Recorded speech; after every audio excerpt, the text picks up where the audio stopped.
Hello Wonder Skippy fans, it's Wonder Skippy here again. I'm doing this video on Bill Weise's book, 23 Minutes in Hell. I was thinking about it the other day, and what struck me was this number 23, because in this refutation by Robert, somebody, I've forgotten his name now, Robert King. He said that he did investigations into the way Bill Weise changed his story through looking at his video interviews, and he found that in the beginning he wasn't at all sure what time it was.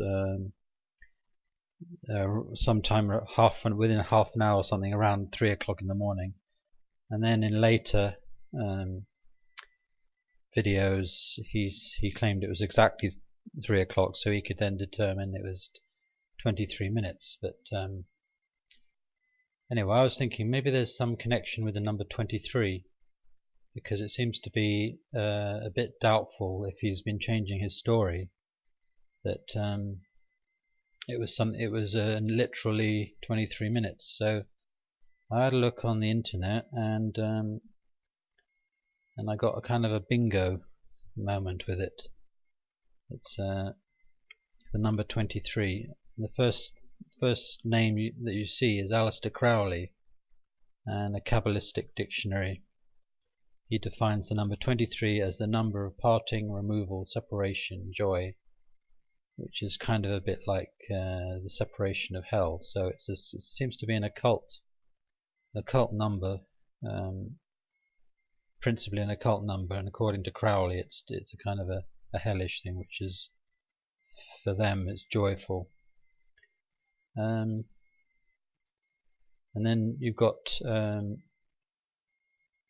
some of Crowley's calculations here on how to derive 23.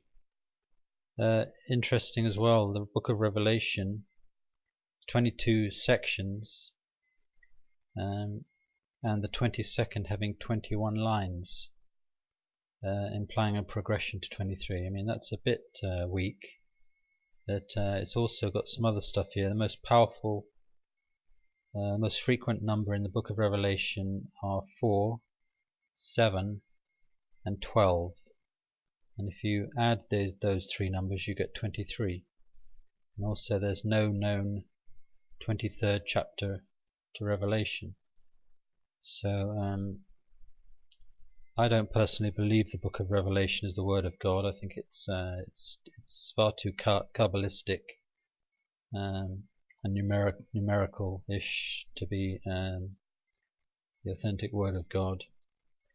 So there's another one here, which was this girl from Latin America claims to have spent 23 hours in hell, and it says here on this forum, I wonder what this obsession to the number 23. Wasn't there a horror movie made in the last 4 years called The Number 23? And apparently it's Jim Carrey. I think I saw that film. And there's lots of other stuff linking the number 23 as an occult number to various occult fraternities. It's very common. You'll find if you do the research on it. This chap here, whoever it is, he's written on this forum a critique about this Angelica Zambrano. People says it seems to have been derived from Bill Weise's book, and he says here, if you thought 23 Minutes in Hell was unscriptural, ridiculous, evil nonsense, then you have got to read this. What I think it is it's kind of like a Protestant version of nuns having supposed visions of religious visions and experiences. This is the Protestant version of it. She names Michael Jackson, and also Pope John Paul II, obviously Catholic, so in the Protestant mindset, probably deserves to be in hell. And then she singles out this singer Selena, some Latin American singer, but how likely is it with the supposed billions of people in hell that should see these three people? It doesn't seem very likely, and of course it's not true, it's made up, just like Bill Weise's book. Apparently, if you have a look on Wikipedia, Bill Weise's book, it says it's a bestseller. It was a best-selling book, which shows that there's no discernment in the Christian world.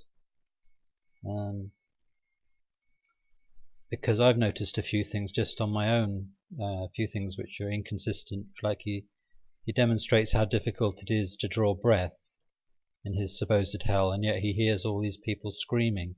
So how are they supposed to scream if they can't get breath? Also, he has bones and flesh, and he's somehow alive in hell. So these are some critiques. So it's not completely idiotic gullibility in the Christian world. It says here the heat is beyond anything sustaining life, and then he says this is somebody from Christianity Today, Rob Mole. Thankfully, it being hell, everyone but Weise was already dead. And I haven't heard this one before. It's New Statesman John Sutherland states that Weise rather lamely describes the sounds of billions of people screaming as annoying. I bought this book a long time ago to read it out of curiosity, and I believed it at the time, and I did believe it up until quite recently. I thought it was quite convincing, but these people here, they say that God would be an insane tyrant if there was such a place as hell. I don't agree with that. I think there is a place, but you can't go there. Nobody's ever been there, and it's a place where there is no body, in my opinion, no physical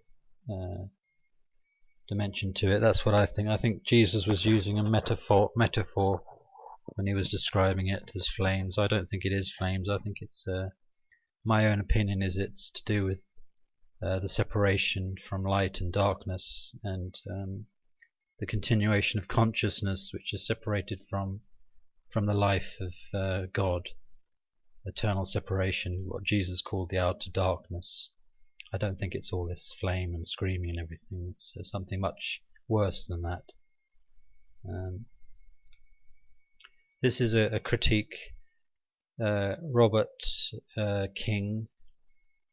He does a good job here, which because he's investigated the matter, looking at videos, and then he's, from a Christian point of view, he's analysed it to see the contradictions.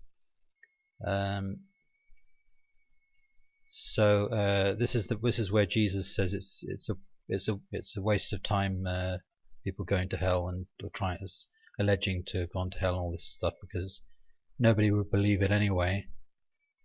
And then Weiss calls it here gibberish. He excuses himself, comparing himself to the people on the road to wherever it was, Emmaus, I think it was called, where they didn't recognize Jesus. But his main criticism here is that Jesus wouldn't forsake a true Christian, and this is what Weiss claims, that he was abandoned by Jesus, and he didn't have any awareness that he was once a Christian. And yet he talks in his book about his pastor friend. So I mean, it seems a bit silly if he knew a pastor that he didn't realize he was a Christian. It says here that Jesus is unlikely to abandon a true Christian to this silly hell in order to try and convince people to believe in whatever Bill Weise wants them to believe in. Here it is when he goes on about remembering his wife and his pastor friend Raoul.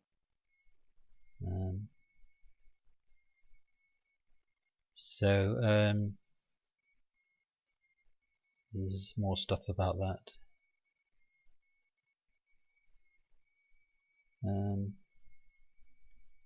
Yeah, this is it here, insisting that people are able to scream in torment and actually climb out of a pit of fire, whereas they have no strength. So this is worth reading if you're interested in getting to the truth of these fabrications, and try and think about it in a kind of a critical Christian viewpoint way of thinking about things, not accepting people's claims, whatever they are. I think, like I was saying, I don't believe in this fiery hell, the lake of fire and all that. I don't believe in it. I think there's such a thing as the outer darkness, which Jesus was using metaphors of Gehenna and the pit outside Jerusalem. And here is the inconsistencies that this Robert King has discovered.